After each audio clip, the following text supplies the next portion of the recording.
देश की राजनीति में फिर से बड़ा चुनावी मुकाबला शुरू हो गया है। चुनाव आयोग ने 4 राज्यों यानी पश्चिम बंगाल, तमिलनाडु, असम, केरल और एक केंद्र शासित प्रदेश पुडुचेरी में होने वाले विधानसभा चुनावों की तारीखों का ऐलान कर दिया है। इसके साथ ही यहां आचार संहिता भी लागू हो गई है। सियासी दल अपनी चुनावी रणनीतियों को अंतिम रूप दे रहे हैं, लेकिन सबसे बड़ा सवाल यह है कि क्या पश्चिम बंगाल में ममता बनर्जी का जादू फिर से चल सकता है। 294 सीटों वाली पश्चिम बंगाल विधानसभा में इस बार भी मुकाबला बेहद दिलचस्प माना जा रहा है। ओपिनियन पोल के मुताबिक तृणमूल कांग्रेस को बढ़त मिलती दिखाई दे रही है, लेकिन बीजेपी भी मजबूत चुनौती देती नजर आ रही है। ओपिनियन पोल के मुताबिक टीएमसी को 155 से 170 सीटें मिल रही हैं। बीजेपी की बात की जाए तो बीजेपी को 100 से 115 सीटें मिल रही हैं, और अगर अदर्स की बात की जाए तो अदर्स को 5 से 7 सीटें मिल रही हैं।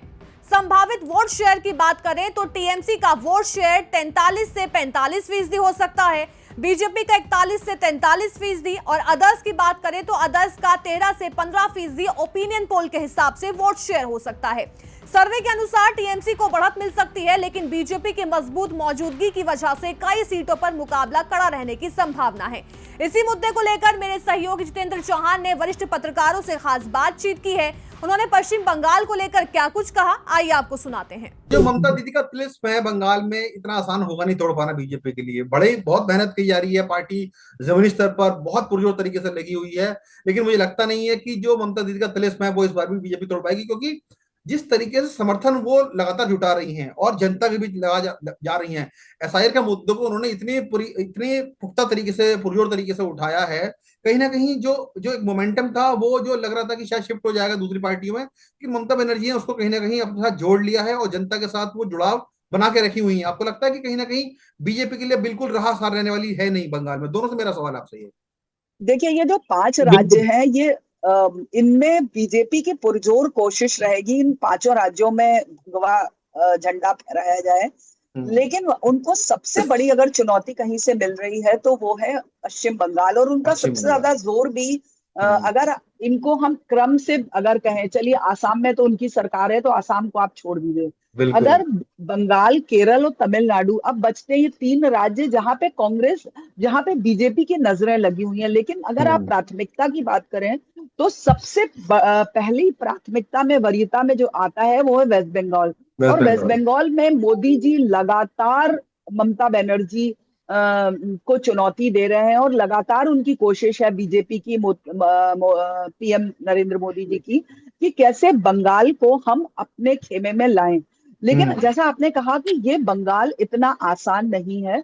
और दूसरी बात है कि ममता बनर्जी जो है वो दूसरे विपक्षी नेताओं की तरह नहीं है। आप देख लीजिए कि एसआईआर का मुद्दा सबसे पहले कांग्रेस ने उठाया, लेकिन एसआईआर के मुद्दे पर जितना प्रोएक्टिव होके ममता बनर्जी ने एक्ट किया, उन्होंने, मतलब कहते हैं ना, कोई दरवाजा खटखटाने में कोई वो कुंडी, कोई किसी दहलीज पे जाके कोशिश करने में उन्होंने कमी नहीं छोड़ी, है ना, कहीं कोई कमी नहीं, चाहे वो सुप्रीम कोर्ट हो, चाहे वो उसका चुनाव आयोग का मुद्दा हो। और यहाँ इतना ही नहीं कि वो चुनाव, मतलब चुनाव सिर पे हैं और उन्हीं के राज्यों का चुनाव है, और वहां पे वो पूरी कवायद उन्होंने खड़ी कर दी कि मुख्य चुनाव आयुक्त के खिलाफ इम्पीचमेंट का प्रस्ताव लाके।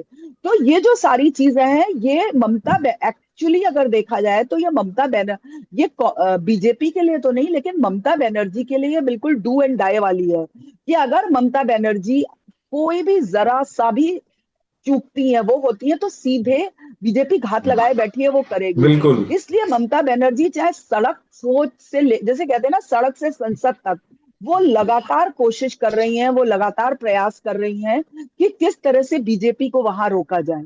और बीजेपी भी ये समझ रही है कि ममता बनर्जी को हराना या टीएमसी को मात देना इतना आसान नहीं है। इन्होंने पिछली बार, आप देखिए कि पिछली बार जैसा समा बंधा था, पिछली बार जैसा माहौल पूरा हुआ था, वो माहौल इस बार नहीं हो पाया। और एक और चीज याद दिला दूंगी कि वेस्ट बंगाल के मामले में बीजेपी भी बहुत संभल के चल रही है।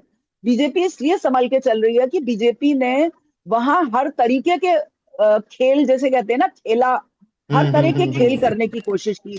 मतलब उन्होंने पिछली बार अगर देखें तो ममता बनर्जी चाहे वो दीदी का मामला रहा हो, लगातार उन पर अटैक करने का मामला हो, अगर आप देखें तो इस बार बीजेपी बहुत सधे हुए तरीके से और वो डायरेक्ट ममता बनर्जी पे हिट करने से थोड़ा बच रही है। मतलब एक संभल के वो कर रही है, क्योंकि वो समझ गई है कि इतना आसान नहीं है वहां पे ममता बनर्जी को टारगेट करना।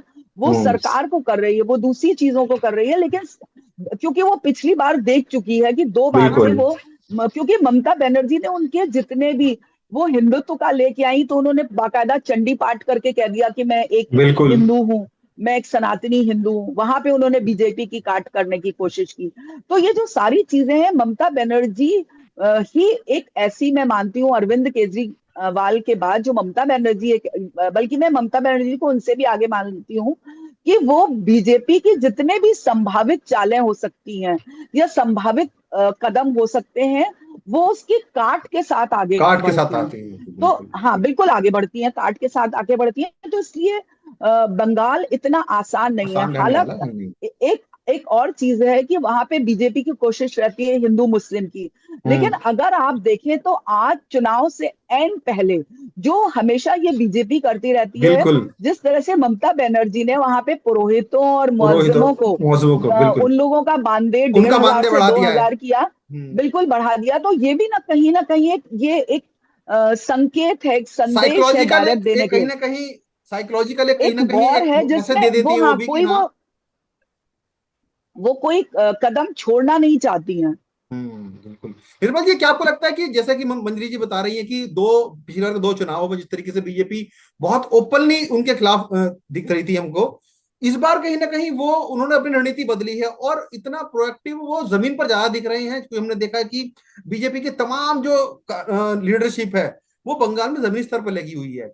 क्या लगता है कि बीजेपी को रणनीति समझ में आ गई कि हाँ, हमें ज्यादा ओपनली इस बार नहीं दिखना है, जमीनी स्तर पर हमें ज्यादा दिखना है? आपको लग रहा है कि बीजेपी कहीं ना कहीं उसमें ज्यादा एज ले रही है इस बार? बिल्कुल। पश्चिम बंगाल की स्थिति सबसे ज्यादा रोचक अगर आप देखें तो इन सभी 5 राज्यों में है, और पूरा का पूरा इलेक्शन ममता दीदी वर्सेस मोदी साफ तौर पर दिख रहा है। और कांग्रेस को मुझे लगता है और सीपीएम, ये दोनों ही पार्टियों को इसमें एक फ्रेंडली फाइट की एक संभावना है, उसको तलाशनी पड़ेगी। क्योंकि अगर ये नहीं होगा तो बीजेपी के लिए चीजें आसान होती चली जाएंगी। और जैसे आप अभी मथुरा समुदाय जो है, जिसमें लगभग पश्चिम बंगाल की 50 विधानसभा सीटें हैं, जो इस पूरे समुदाय से प्रभावित भी हैं और इसमें बाहुल्य भी रखते हैं, उसका भी एक मुद्दा है। जो एससी कम्युनिटी से आते हैं, हिंदू रिफ्यूजीज भी ये लोग इसको कहते हैं। तो ये सब इश्यूज ऐसे हैं जिन पर हर पार्टी को अपने अपने जो विचार हैं उनको खुलकर रखने होंगे। और ममता बनर्जी इस मामले में बहुत वोकल तरीके से अपनी पूरी कैंपेन को आगे बढ़ा रही हैं, और यही वजह बन रही है कि बीजेपी के लिए पश्चिम बंगाल की राह बहुत आसान नहीं है। और जब तक पश्चिम बंगाल में अगर आप हिंदू मुस्लिम वाला जो इशू, जैसे मंजरी जी ने भी कहा, वो बहुत ज्यादा असर नहीं कर पाएगा, तब तक जब तक अगर आप एक एक पॉकेट में जाकर, क्योंकि वहां बांग्ला भाषा जो होती है उसको बहुत अहमियत देते हैं।